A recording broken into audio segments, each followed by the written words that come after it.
All right, so good evening, everyone. We are running slightly late, but that's okay. So there are interesting questions concerning whether induced cycles generate the cycle space. And on Piazza, I defined what an induced cycle is, also known as a chordless cycle.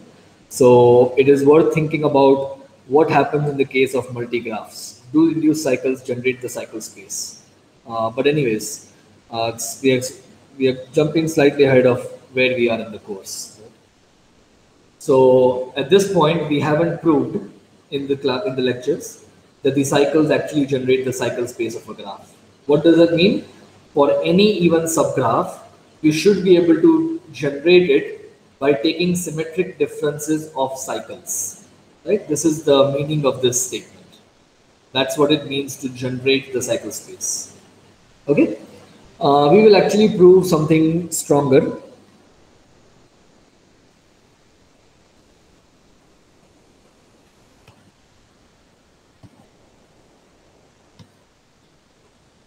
So rather than taking symmetric differences, we are going to consider disjoint unions, which is a special case of symmetric difference.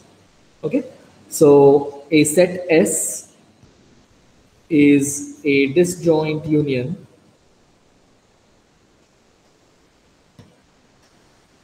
of sets A1, A2 up to AR if S is the union of all of them and the term disjoint here means that AI intersection AJ is empty for all I not equal to J, right?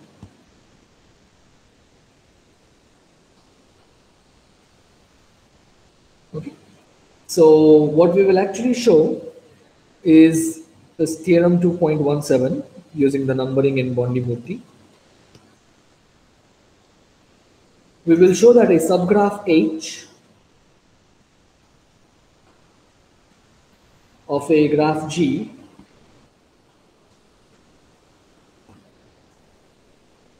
is an even subgraph, which basically means it belongs to the cycle space.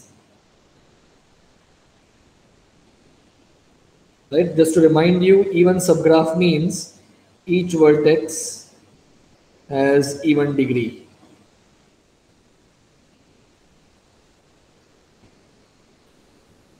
If and only if it is a disjoint union of cycles.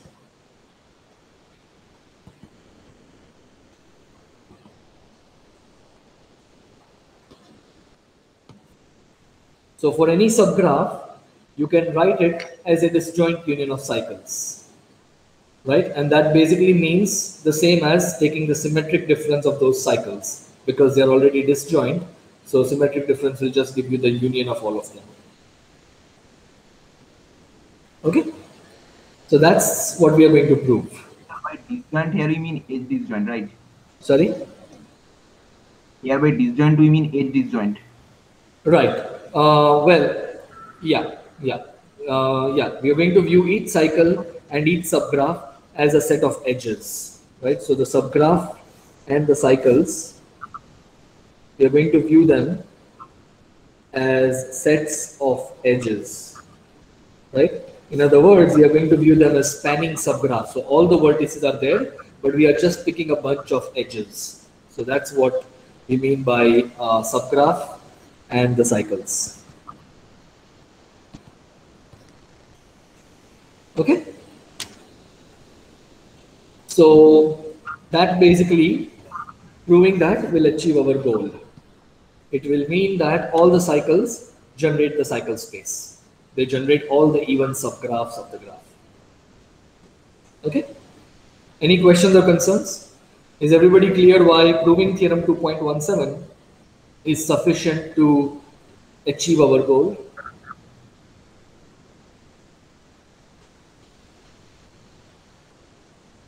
Okay, good. So we are trying to take a slightly different approach. The intention is to introduce some terminology that will be useful later. Okay. So we won't even prove theorem 2.17. We'll prove a different theorem which is equivalent to this theorem. All right. So let me tell you what one cover of a graph is.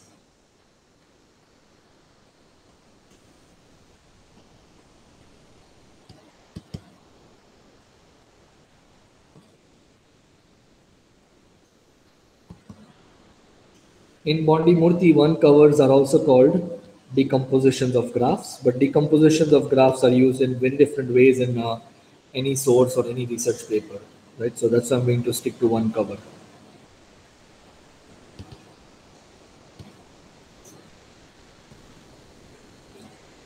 Okay, so what's a one cover? We are going to consider a partition of the edge set so that the union of these subgraphs will give us the whole graph. Let me give you one example.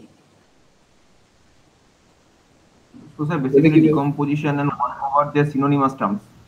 Yeah, they are synonymous, but I'm going to use one cover. In Bondi Murthy, they are called decompositions. Okay. Okay, sir. The word decomposition is used in many different ways. So maybe later, depending on what material we cover, we might want to use in a different sense. That's why I don't want to use that term too much. So let me give you an example. This is a tree, and what I can do is I can make a one cover of it using paths. So this is my red path, then I have a green path, then I have a blue path, then I'm going to run out of colors, but you get the idea. Let me use wavy lines. So this is my another red path, this is a green path, this is a blue path, and let's say I have another color, I don't know, black. Okay, so what I've given you here, I've given you a partition of the edge set such that when you take the union, you have covered all the edges of the graph. And each edge has been used exactly once. Okay, so that's the idea. And now let's write down the formal definition. A one cover of a graph G is a family script F of pairwise edge disjoint subgraphs of G such that if you take the union of all these subgraphs, so the edge sets of the subgraphs, then you'll get exactly the edge set of the graph. Okay? And why is the term one being used here?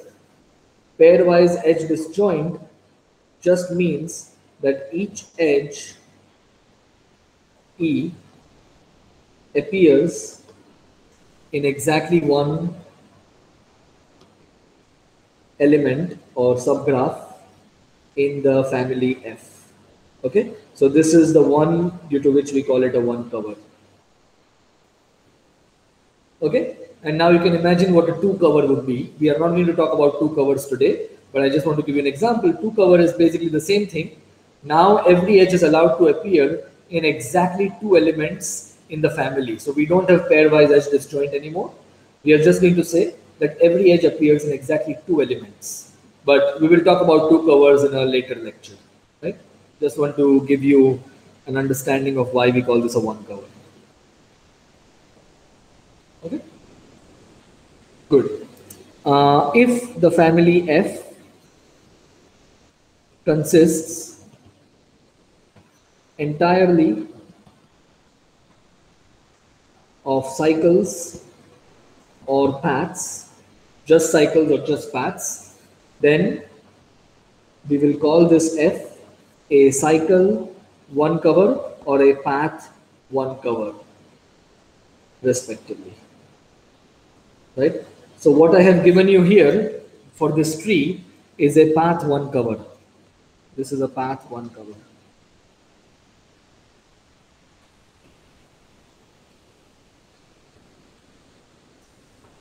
Okay. So sir, basically every tree has a path one cover.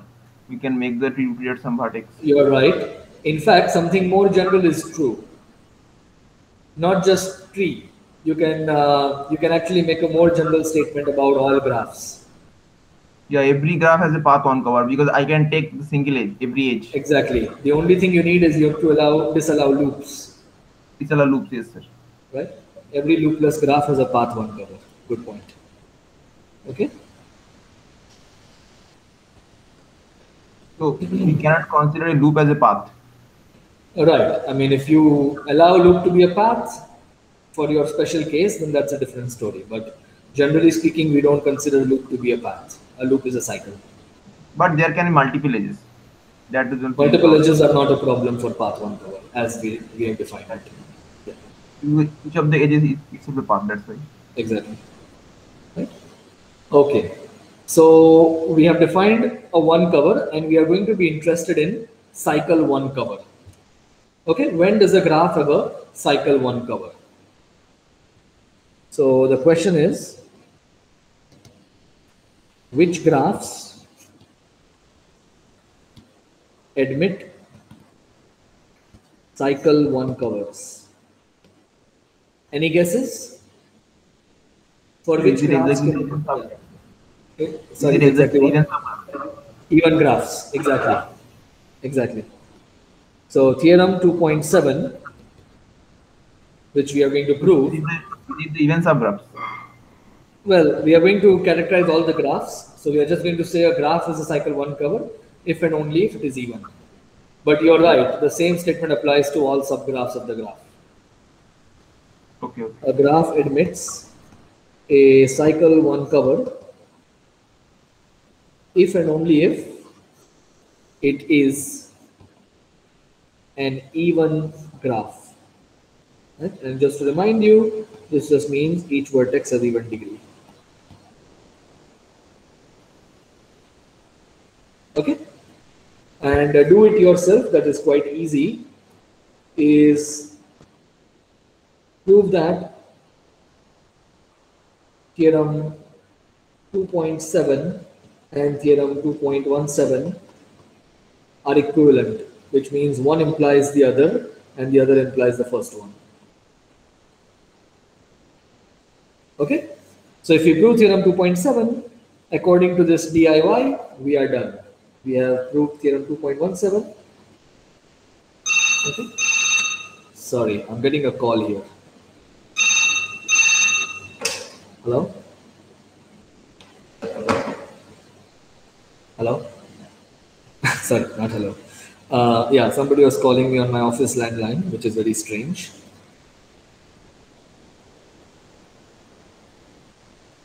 Okay.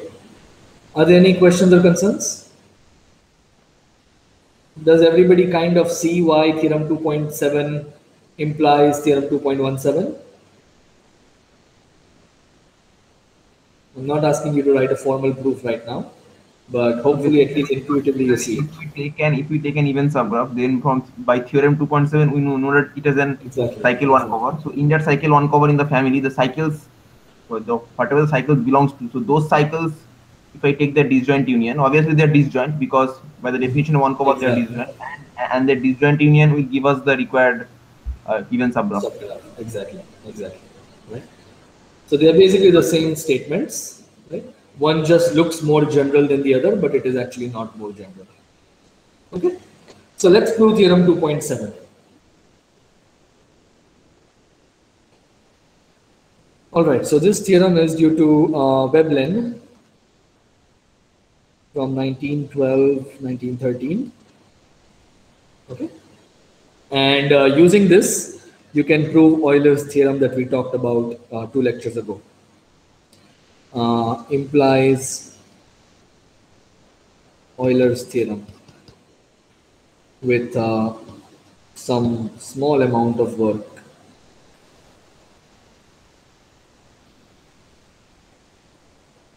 Okay.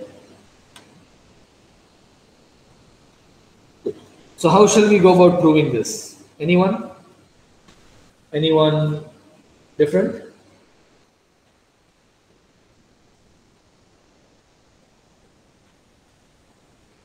So basically, what you can do.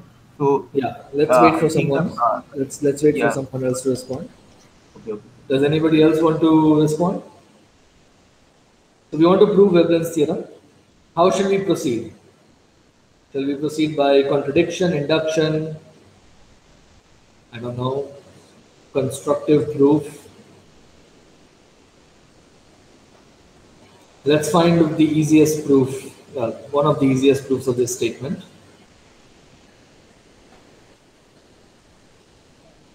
Sir. Yeah, go ahead, Krishna. Yeah, you can start from a vertex, an even degree vertex. You can just keep going along the vertex to the next vertex to the next Right. vertex, taking then Sure. like So you're trying to prove Euler's result. You're trying to give a constructive proof, which will find. Is that what you're trying to do? yeah. Right. So how about we try a proof that takes a lesser amount of work? But that is one way to do it. One way to do it is to give a constructive proof and to find your cycle one cover. But can we make it shorter? Any other ideas?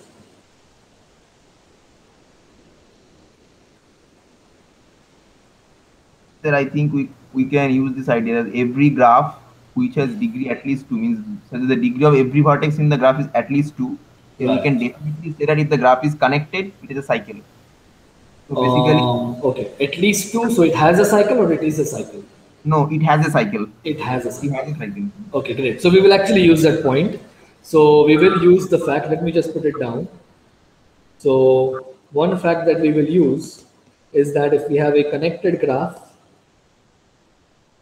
each vertex has degree at least 2, then there is a cycle. And this is actually follows from assignment 0, where you showed that every tree has a leaf and therefore every forest has a leaf. So if every vertex has degree at least 2, then your graph cannot be acyclic. So there has to be a cycle. So we are going to use this fact. But how should I proceed? Should I proceed by contradiction, induction? How should I do it? I think we can proceed by construction simply. Okay, so construction is what Krishna was also suggesting. Let's try a proof by induction because that's going to be shorter to write. Right? So it's one of the things I also want you to do in your assignments. I want you to try to find shorter and more elegant proofs of statements. Okay? So we'll try to prove by induction, but let's first prove the easy direction. So shall we first prove the easy direction? Supposing your graph has a cycle 1 cover. Suppose that G has a cycle 1 cover. How would you prove that every vertex has even degree? Basically, the edges incident to every vertex Okay, must so be let's part look of at a it. vertex. Let's look at a vertex V. And now how do you argue? So basically, so see if in the cycle 1 cover there are k cycles, so the degree of the vertex V will be 2k because every cycle will contribute 2 to the degree of V. Every cycle in which this vertex participates. Exactly. Every Right. vertex, So let us this vertex will contribute 2. let us look at all cycles that contain vertex V. So this might seem a bit weird because cycles are edge sets. What we mean here is a cycle contains a vertex when it has 2 edges incident at that vertex, because it has to have 2 edges by definition of cycle. Otherwise, it will have 0 edges at that cycle, right? So if you look at all the cycles that contain this vertex, then what will it look like? Supposing you have a red colored cycle, it will have 2 edges like this. Then you have a green colored cycle, it will have 2 edges like this. Then you have a blue colored cycle, it will have 2 edges like this. And now you might say, well, what if there is a loop? Okay, well, that would be a cycle in your cycle 1 cover. There is no choice. A loop has to be a cycle in every cycle 1 cover, right? So if you look at the degree now, every cycle contributes 2 and the loop contributes 2, because remember, when we look at the degree of a vertex, every loop counts for 2, right? So that means that each cycle contributes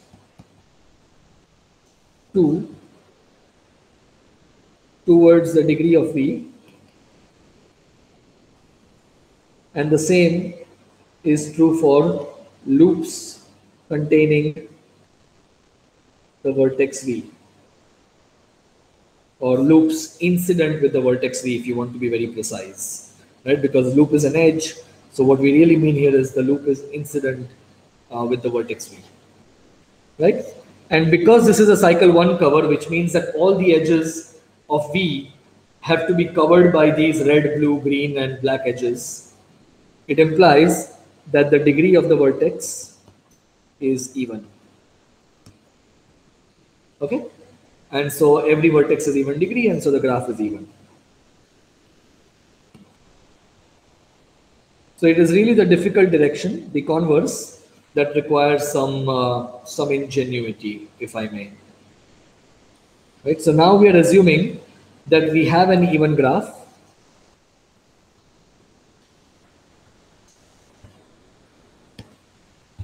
And our goal is to show that this graph has a cycle 1 cover.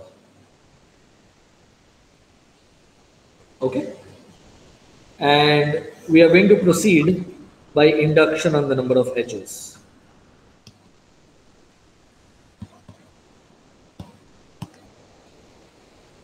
Okay? So what shall we do now? What is the base case?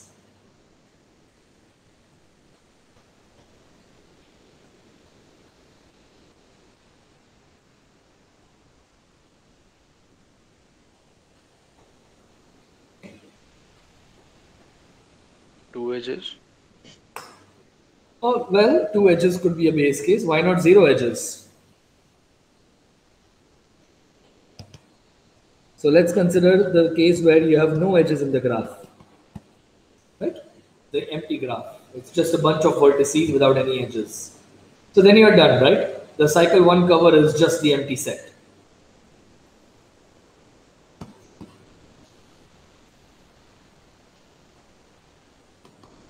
Okay? So we don't need to look at 2 edges because the 0 edges case works quite well. Also, why 2 edges? Why not 1 edge? You said 2 edges. Why not 1 edge? Because it's an even graph. No, our graph could also just be this graph, right? And a bunch of vertices. Right? So that is also a base case, but we are not going to worry about it. We are just going to look at the case where we have 0 edges. Okay? So now what shall we do? Now our graph has some edges.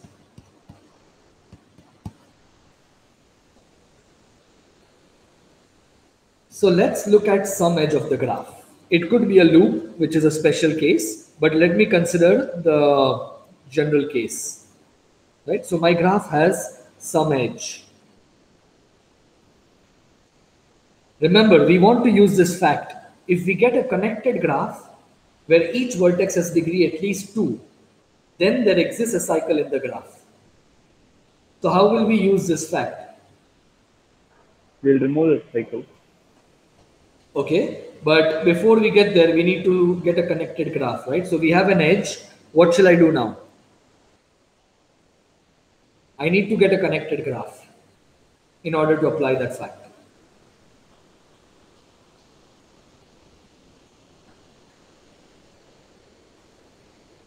Sir, can you just repeat? I mean, where we need to get connected graph? Thought is not clear. Okay, well, because the fact we are using... You should contract it. Contract, I see. Did you mean to say that after removing the cycle we get a connected graph?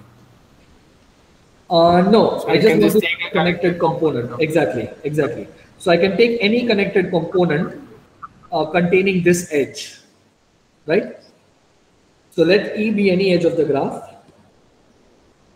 and let H be the connected component containing the edge E. Okay, so now we have gotten a connected graph in our graph G. This connected graph, what can you say about the degree of each vertex? Can we have vertices of degree 0? No. Exactly. So that's the reason I wanted to get a connected graph with some edge, because of, Components of even graph must be even graphs. right. In fact, every component, in a component, each vertex has degree at least 2, because I have at least one edge in the graph. Right? So I can't have isolated vertices. So each vertex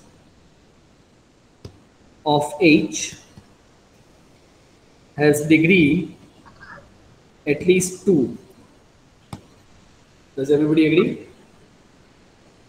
We can't have vertices of degree 0 because this is a connected component, and so you can't have isolated vertices in a connected component unless that is your whole component, but in that case you won't have any edges in the component. Right? So now we can use this fact from your assignment 0. There exists a cycle in H. By assignment 0, there exists a cycle C in H. Okay, what should we do now? How do we complete the proof by induction? Anybody? We are almost done. Yeah, go ahead. I have Steve? a slight question. So how can we say that each vertex of which is degree at least 2? Okay, so since this, because in G every vertex has degree at least 2, that's why. Well, in G you could have isolated vertices. Your graph could look like this, for example. But this is a connected component and it has at least one edge. So it cannot have vertices of degree 0 because then they would not be in this component. They would be outside this component. Yeah. So basically we are first, in the first step we are removing all isolated vertices from G. That is another way to do it. Another way to think about this is remove all the isolated vertices and proceed by induction on number of vertices plus number of edges. So then you can assume your graph is connected and then you don't need to worry about isolated vertices. So there are many ways to write this proof. This is just one way of writing it. Right? Okay, so then in a component H we must have degree at least 2 for every Right. vertex. Yeah, I think Shri turned on the mic at some point. Ganesh, I think you turned on the mic. Yeah. So yeah, you asked like how to proceed now. So yes. we just remove the cycle from the graph and we look at Okay, good point. When you say remove the cycle, we remove the edges or the vertices or both? we remove the edges. Okay, great, fantastic. So now let J be the graph G minus C. And what we mean here is we are viewing the cycle as a set of edges. Okay, so we are just removing the edges of C. Okay, so these are things you have to be careful about when you're writing a proof. If your notation is ambiguous, you need to clarify what you mean by removing a cycle. Are you removing vertices or edges or both? Right? Those are things you need to be careful about. So now let's consider this graph. So what can you say about this graph? It has lesser number of edges. Lesser number of edges, and what else? Number of edges of J is strictly lesser than number of edges of G. And every vertex has even degree. And each vertex of J has even degree. Why is this true?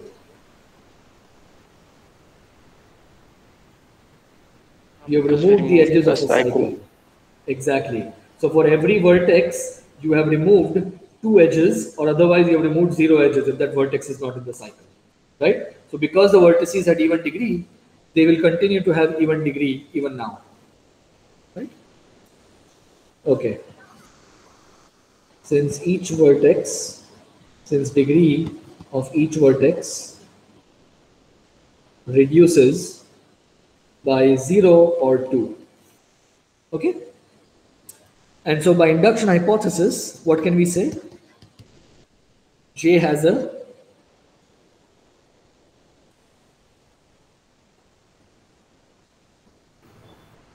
Here is cycle.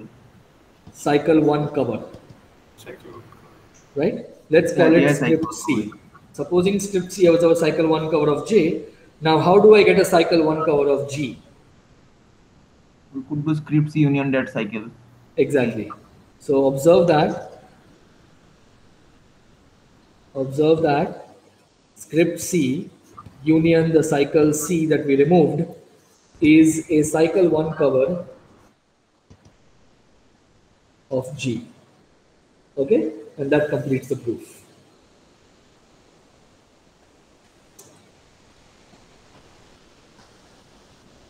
Any questions or concerns? Sir, could you please repeat from the part that you have selected the a connected component H? So, yeah, I go to the overall flow, but like if you can explain once more, it will be right. So you selected a connected component, right? And in that connected component, yeah, can you hear me? Yes. Am I audible? Okay.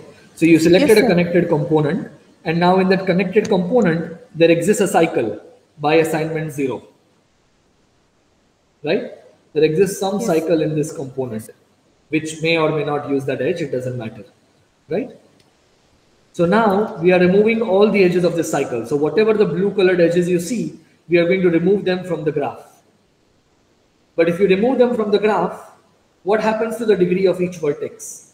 The degree of each vertex is either unaffected or it reduces by 2. Do you agree? Yes. Right? So each vertex, the degree is reducing by 2 or it reduces by 0, which means your new graph J is also an even graph. Right? Each vertex has even degree means that J is an even graph. Right? And because J has less edges than G, by induction hypothesis, the graph J has a cycle 1 cover. Yeah. Right? We got a smaller graph which satisfies the hypothesis. Therefore, it has the property that we are trying to prove. Right? So we took a cycle 1 cover of J and we added the cycle C that we removed from the original graph G. And that is a cycle 1 cover of G by definition of cycle 1 cover. Right? Does that make sense? Okay. Yeah. Okay. So basically in this step, you can say there are many ways to do this part. Essentially, what we are doing is we are reducing the problem to connected graphs. Right? We don't want to deal with disconnected graphs. They can be annoying. So let's look at a connected component. And now let's deal with the connected component. Okay. All right. Any questions or concerns?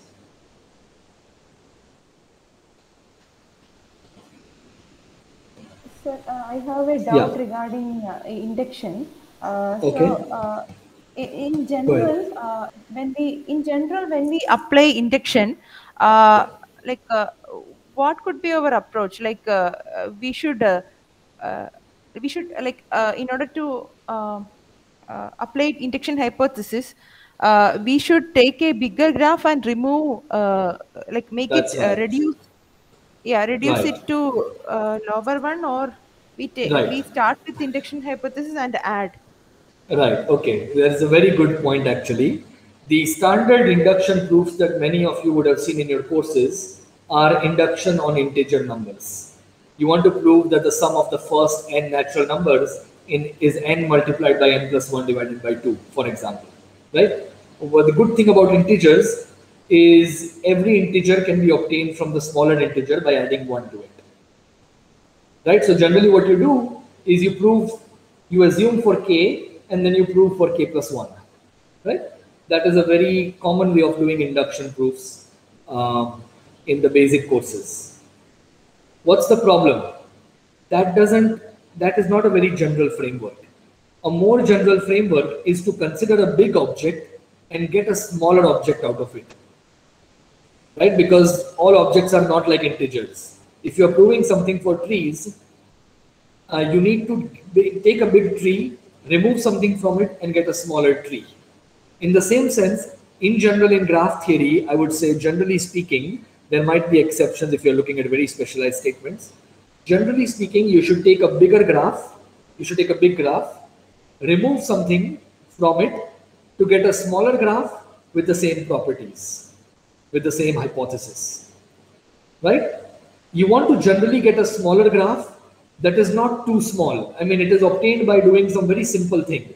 In this proof, for example, we just removed one cycle and we got a smaller graph, right? We did not do something very complex.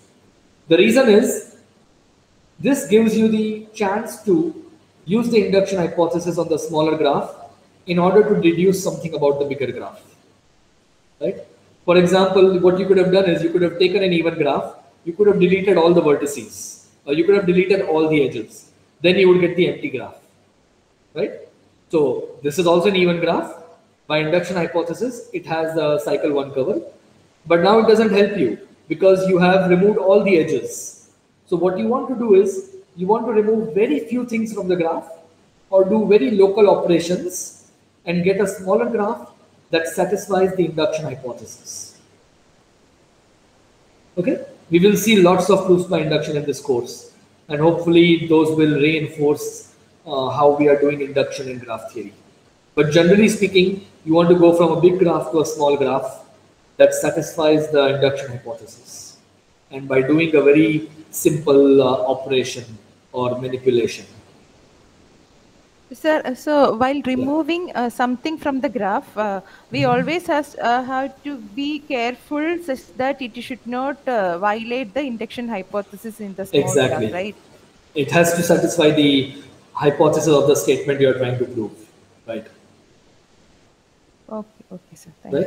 So in this case, just to clarify, in this case, we were trying to prove that if the graph is even, then it has a cycle 1 cover. So we want to get a smaller graph that is also even, right? That is our hypothesis. So basically, we are using induction on the number of edges. We are using induction on the number of edges, but we are using the strong form induction. Really. So for all graphs. Yeah, so I would not go into strong and weak, but yeah, you are right. We are using strong induction here. But some may not know what strong and weak is. It doesn't matter. But you are right. We are actually using strong induction. Okay, but the general idea is clear, right? How we are doing induction.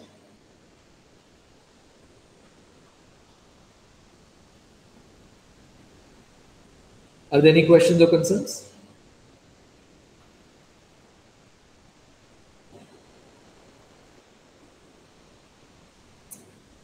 Okay, good. So, what have we done so far? We have defined a subspace of the edge space, which is the cycle space of the graph. We call it the cycle space because the cycles generate the cycle space, which is what we just proved, right? And these are all the subspace contains all the even subgraphs of the graph. Okay? Contains all even subgraphs, right? Good. So what I want to talk about next is, I want to ask a slightly algebraic question, which turns out to have a beautiful graph theoretic answer. Okay? So let's talk about orthogonal complement. Some of you may not be familiar or may not remember what an orthogonal complement is. Don't worry about it. We will define it.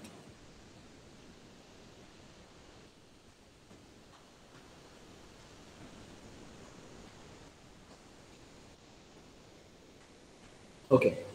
So the question we are going to ask is what is the orthogonal complement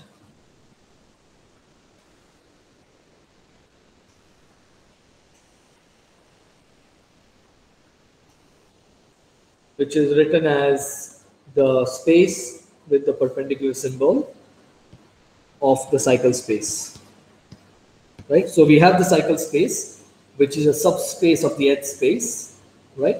and we are looking for the orthogonal complement of the cycle space. Okay? Before we talk about orthogonal complement, let us talk about orthogonality of vectors. Okay? So when are two vectors orthogonal? Anybody? When the inner product is 0. Exactly. When the inner product is 0. Okay? So let's look at two vectors. We are going to think of vectors in two different. So this notation here, we are overloading it. It is a vector and it is also a subgraph of the graph. Right? So we are looking at two subgraphs in the edge space, and the corresponding vector will be, you put a 1 for every edge that you have selected, and you put a 0 for every edge that you have not selected in your subset. Right? So let's suppose f is lambda 1, lambda 2, up to lambda m. Right? Lambdas are all 0, 1, and the number of entries is the number of edges is the graph of the graph. Right?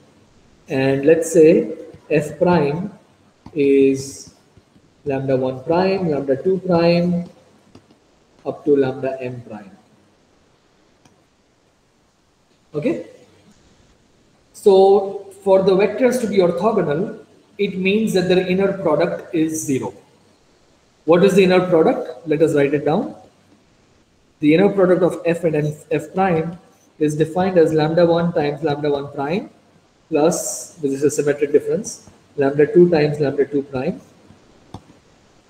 all the way up to lambda m times lambda m prime. Okay? So the question we are asking, so while writing is, plus, yeah. you could simply write plus. Sorry? You could simply write plus, means lambda 1 prime plus lambda 2 prime. Yeah, it's fine. We are doing symmetric difference, so let's just write the plus with a circle around it. I'm not too consistent with the algebraic notation, so I might have used a different plus before. So the question we are asking is, when is the inner product of f and f prime equal to 0? Okay? So let us try to understand. If we are given two sets of the edge set, two subsets of the edge set, under what circumstances is their inner product 0? Okay? Just to remind you all, this is a symmetric difference. Right? And the product, what is lambda I times lambda I prime? It is standard multiplication.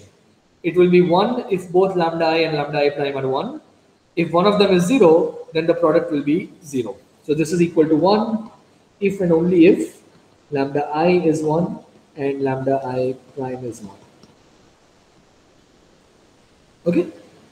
So let us try to understand what it means for the inner product of f and f prime to be 0.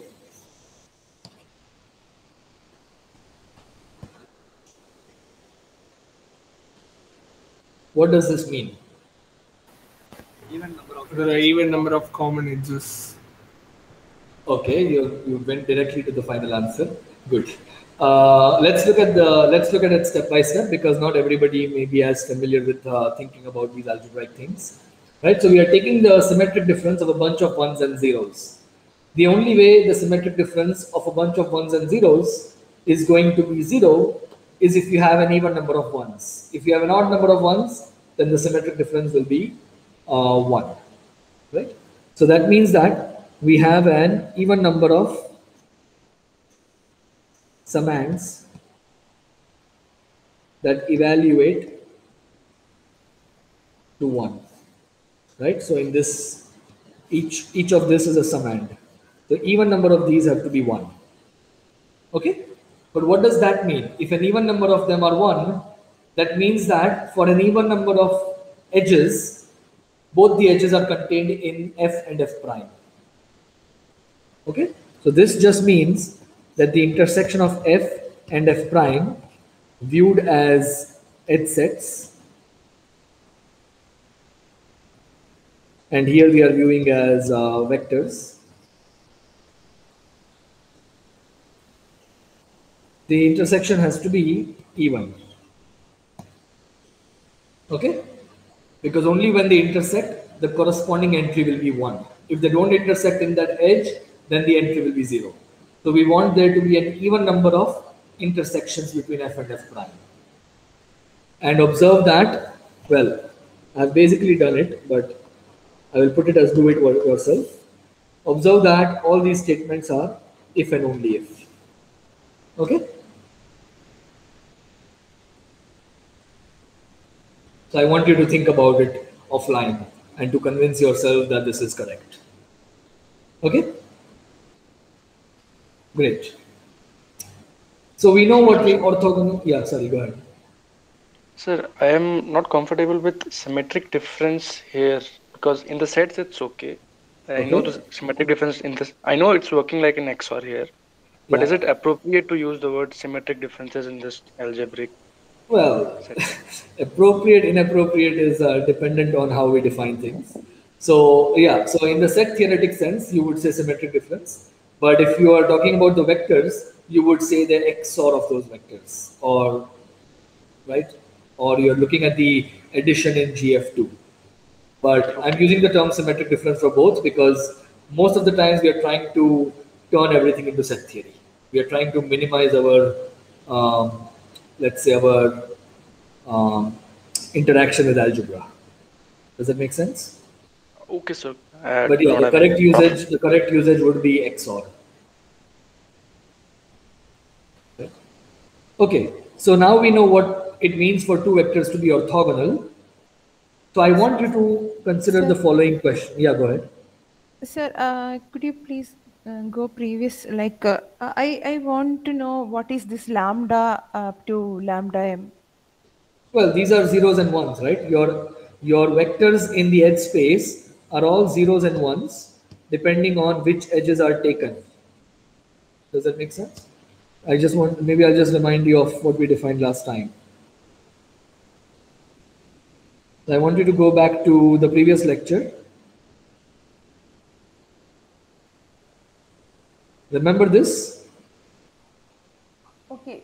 So you mean to say each lambda 1 up to lambda m indicates whether that is present in that particular F or not, right? Whether the edge is present in the subset or not. Exactly. Right? Okay? Okay, fine, sir. Yeah, thank you. Okay. So we know what orthogonal vectors are. I haven't yet defined orthogonal complement and I don't want to do it right now. I want to give you a question related to the definition of orthogonality. So try it yourself. Which elements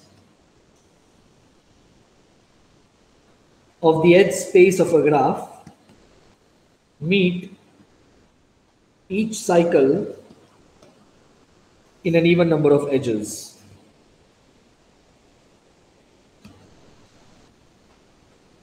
Okay, so if I give you a cycle of the graph, what are the vectors that are orthogonal to the cycles?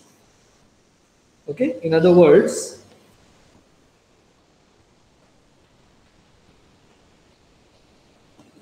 which vectors are orthogonal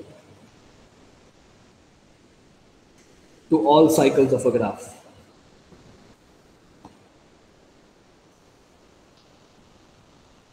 Okay, so I want you all to think about this, and we will continue from here tomorrow. We will define the orthogonal complement, and we will try to answer this question. Okay, but in the meanwhile, you can start thinking about it. So that's officially the end of the lecture today, but I'm here for another 5-10 minutes for any questions or concerns. Sir? Yeah. Is that right yourself? Essentially the orthogonal complement of cycle space. Sorry, can you repeat your question?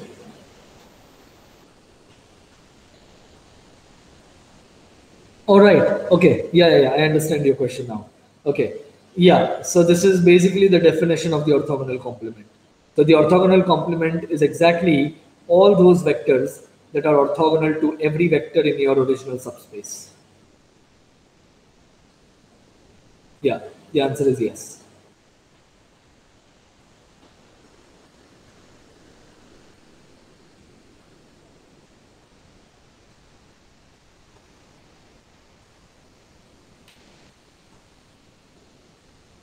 Any other questions or concerns?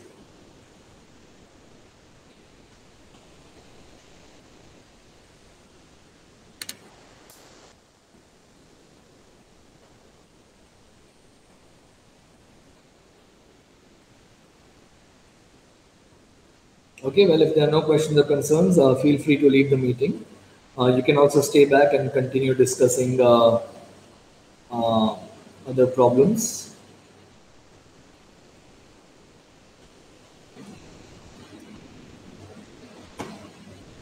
So regarding that problem, how many induced cycles does the Peterson graph have? What is the answer? Sorry, what is the question again? I mean, how many induced cycles does the Peterson graph have? Does the Peterson graph have? Yes, exactly. I see. How many induced cycles does the Peterson graph have? What do you think is the answer? Sir, actually, I got 12 as the answer. 12. There are 6 perfect matchings, and there are 2 for each. Yeah, 12 is the correct answer. 12 is the correct answer? Yeah, 12 is the right answer. Okay. Yeah.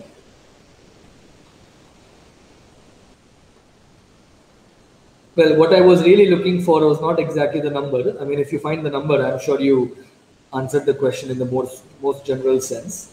What I was looking for was what are the lengths of the cycles that are induced, and what are the lengths of the cycles that are not induced.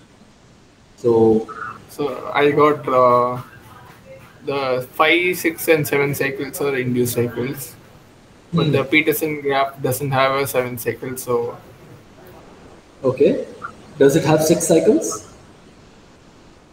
Yeah, I think it has 6 cycles. But are they induced?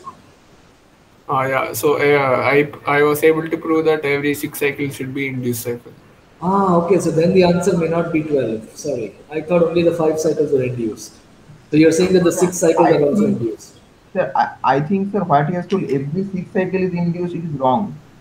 Because in the Peterson graph, there are actually 10 6 cycles. Out of those 10 6 cycles, exactly 5 of them are induced.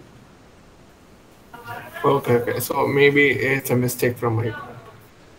I do not know, because I have actually got, since the Peterson graph has got 5, so every 5 cycle must be induced. And now there are 7 induced 5 cycles which I have got by counting.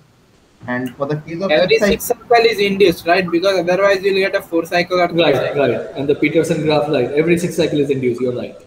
All the 6 cycles have to be induced, because otherwise you will get a shorter cycle in Peterson graph, and the Peterson graph is girth 5. So you can't find a shorter cycle than length 5. Yeah. Yes, sir. But there are 5 in number. 6 cycles are 5 in number, not 10. Okay.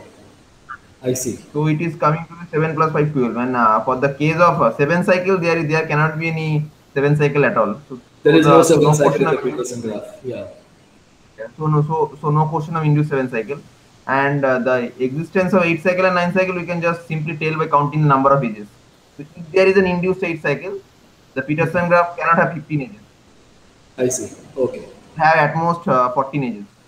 So, and if it also has an induced 9 cycle, then also it cannot have 15 edges. Okay. So you're using counting arguments to rule out those cases. Exactly. Okay. Good. And 10 cycle, it cannot have due to similar reason, because if it has an induced 10 cycle, it doesn't have 10 cycles. Yeah, Peterson graph is non-Hamiltonian. Okay. But sir, I think that proof is quite difficult, that the Peterson graph is non-Hamiltonian. Yeah, that depends on, it requires a detailed case analysis. So, but for the induced 10 cycle part, it is actually much easy. By simply counting the number of edges, we can say that the graph must have 10 edges. If it has induced 10 cycles, it is not true. So that's why the answer is 12. Okay, good. Okay.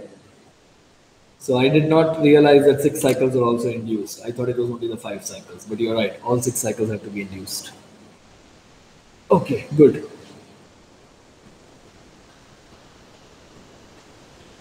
Any other questions or comments?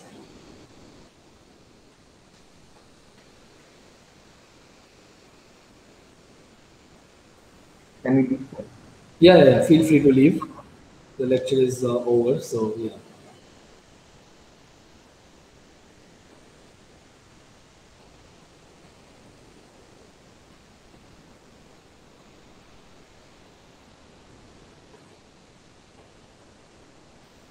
Krishnan, do you have any questions? Okay.